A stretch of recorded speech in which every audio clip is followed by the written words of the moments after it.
620 incidents sont détaillés dans ce rapport.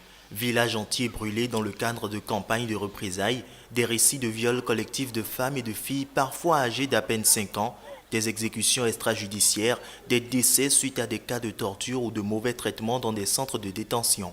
L'ONU a passé au crible 12 ans de crimes parmi les plus abominables commis par l'armée ou des groupes armés en Centrafrique entre 2003 et 2015. Le rapport de cartographie provient du Forum de Bangui d'il y a 2 ans et il est également mandaté par le Conseil de sécurité qui a exigé ce rapport. Il couvre une période de 13 ans allant jusqu'à la fin 2015, une période durant laquelle ce pays a connu de graves violations des droits de l'homme.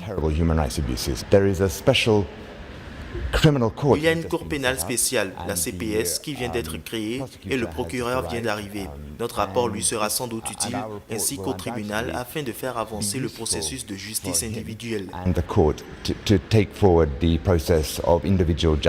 Fruit d'un travail conjoint du Bureau des droits de l'homme et de la mission des Nations Unies en Centrafrique, MINUSCA, ce rapport recommande à la CPS d'identifier des axes prioritaires d'enquête pour déterminer les crimes les plus graves, notamment les violences sexuelles. Le document cite également des violences graves contre les personnes en raison de leur religion, leur appartenance ethnique ou leur supposée affiliation à des groupes armés, le recrutement de milliers d'enfants par des groupes armés et des attaques contre des acteurs humanitaires et des casques bleus. La Centrafrique a basculé dans l'anarchie en 2013 avec le renversement de l'ancien président François Bozizé par des groupes armés Séléka pro-musulmans, entraînant une contre-offensive des anti-Balaka. L'intervention de la France et de la force de la MINUSCA entre décembre 2013 et octobre 2016 ont ramené le calme dans la capitale, mais la violence des groupes armés a redoublé ces dernières semaines dans l'intérieur du pays.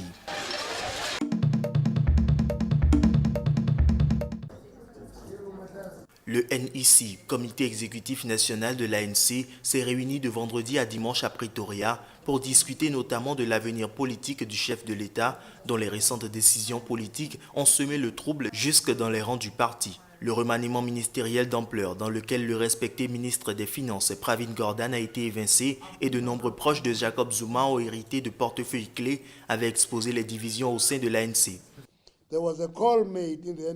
Des voix se sont élevées au sein du comité exécutif national pour que le président envisage de démissionner.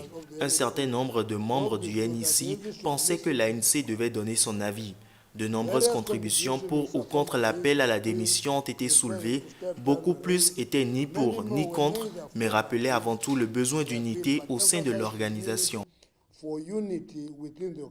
Le secrétaire général a affirmé que le président sud-africain Jacob Zuma a survécu à la contestation au sein de son parti. Les détracteurs de Jacob Zuma n'ont pas réussi à obtenir de majorité au sein de cette instance de 107 membres pour pousser le président à la démission. Plusieurs anciens combattants de l'ANC ont regretté cette décision lundi, estimant dans un communiqué que les soutiens de Zuma avaient clairement placé leurs propres intérêts avant ceux du pays. Une motion de défiance de l'opposition doit être prochainement votée au Parlement, mais l'ANC, largement majoritaire, devrait faire bloc pour s'y opposer. En décembre, l'ANC doit élire le successeur de Zuma à la tête du parti en vue des élections générales de 2019.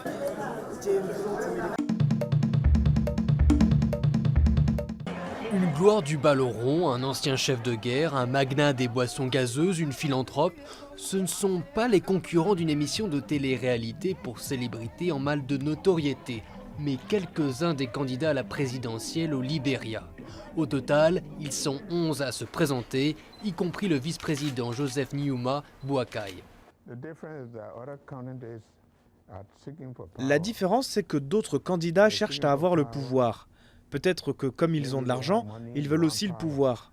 Joe Boakai, lui, veut rendre à ce pays ce qu'il lui a donné, en sachant d'où il vient. La présidente, Ellen Johnson Sirleaf, ne pourra pas se représenter à un 3e mandat, mais elle ne donne qu'un appui mesuré à son vice-président. Je soutiendrai le vice-président Boakai dans toutes ses démarches, sur la base de son programme présidentiel. Je lui apporterai tout mon soutien, mais il y arrivera comme j'y suis arrivé.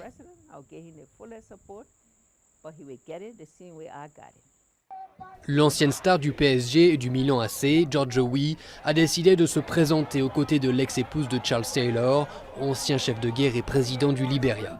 Face à eux, le sénateur Prince Johnson, tristement célèbre pour une vidéo le montrant en train de siroter une bière pendant que ces hommes torturaient à mort le président Samuel Doe en 1990. Même l'ex-patron de Coca-Cola en Afrique, Alexander Cummings, s'est lancé dans la course. J'ai de très bonnes chances de gagner cette élection. Vous savez, c'est très ouvert avec la présidente qui ne se représente pas. Je pense que ça fait une différence. Les 2 millions d'électeurs devront faire leur choix le 10 octobre. Le successeur de Ellen Johnson Sirleaf devra veiller à la paix et la prospérité d'un pays encore marqué par 14 ans d'une guerre civile sanglante. Il faudra aussi reconstruire le Libéria, durement affecté par l'épidémie d'Ebola.